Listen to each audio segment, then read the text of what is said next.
মানে এই যে বেড়াটা দেওয়ার কারণ হচ্ছে যে এদিক দিয়ে যে মানে মাছটা আসার কথা সেটা এদিক দিয়ে না এসে ওই দিক দিয়ে গিয়ে পড়বে নাকি। হ্যালো ভিউয়ার্স, আসসালামু আলাইকুম। আজকে ঈদের দিন, আর এটা আমাদের যেটা হচ্ছে যে মিরগঞ্জ নদীর ঘাট বলে, এখানে সময় কাটানোর জন্য এই জায়গাতে আসি আমরা। আর এই যে এই পাশে চাচা উনি হচ্ছে যে এখানে দোয়ার পাততেছেন, এটা সকালবেলা উঠানো হবে। আর নদীতে এই সময় মানে পানি আস্তে আস্তে থেমে গেছে, সেজন্য মাছটা একটু কম হচ্ছে। বাট এই সময় মাছ হওয়ার কথা, কারণ নদীতে পানি বাড়ার কারণে মাছ হয়। আর চারিদিকের পরিবেশটা দেখুন, অসাধারণ একটা জায়গা, অসাধারণ একটা জায়গা, মানে ঘোরার মতো একটা জায়গা। আর আজকে আপনাদেরকে যদি দেখায়, ওই পাশ দিয়ে হয়তো দেখা যাচ্ছে কিনা জানি না, এই যে প্রচুর মানুষ এসে আজকে সময় পার করতেছে এই জায়গাটাতে। তো আমিও আসছিলাম, চাচার সাথে দেখা, উনি এখানে দোয়ার পাততেছেন। আর ওই পাশে চাচার একটা দোয়ার, ওই পাশে মোট উনি এখান থেকে 10টা দোয়ার পাতেন, যেখান থেকে তার সংসারে মানে মাছের যতটুকু চাহিদা ততটুকু পূর্ণ হয়, এর বেশি মাছ পাওয়া যায় না। অথচ বেশ কিছুদিন আগেও এখানে অনেক মাছ হতো নাকি কাকা?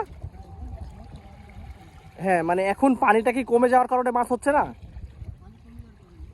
পানিটা আবার কবে আসবে? ফারাক্কা ছেড়লে তো অনেকের ক্ষতি হয়, মানে যতটুকু মানে আমার জানা মতে ফারাক্কা ছেড়লে অনেক মানুষের ক্ষতি হয়।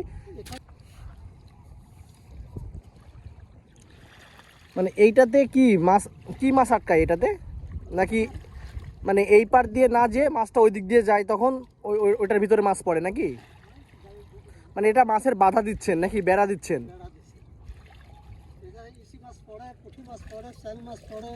কোনটায়? দুয়ারের ভিতরে না?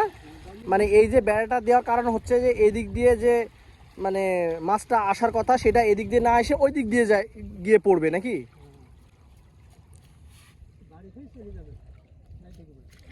হুম, প্রত্যেকটা এরকম ভাবে দিয়ে দিবেন না?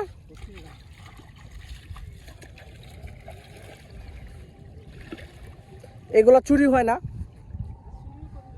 অনেকে চুরি করে না?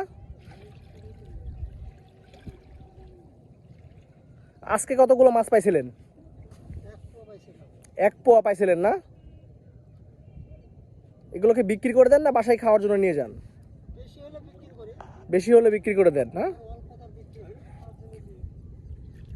এখন যে নদীতে আমার জানা মতে পিয়ালি মাছ হচ্ছে, পিয়ালি মাছ কি এটাতে পড়ে নাকি অন্য জালে পড়ে?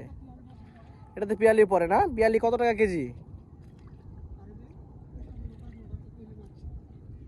ওইসব নৌকাতে পিয়ালি মারতেছে না? তো প্রায় বেলা ডুবে গেছে, সন্ধ্যা হয়ে গেছে প্রায়, জেলেরা সবাই মাছ ধরতে যাচ্ছে। তো চলে যাব ইনশাল্লাহ। ভিডিওটি সবার ভালো লাগবে, আর এত সুন্দর জায়গায় ঘুরতে আসছি দেখে ভিডিওটা করা। তো ভিডিওটি যদি ভালো লেগে থাকে অবশ্যই লাইক কমেন্ট করবেন, আর কমেন্ট করে জানাবেন যে এরকম প্রাকৃতিক পরিবেশ কার কার ভালো লাগে। ধন্যবাদ।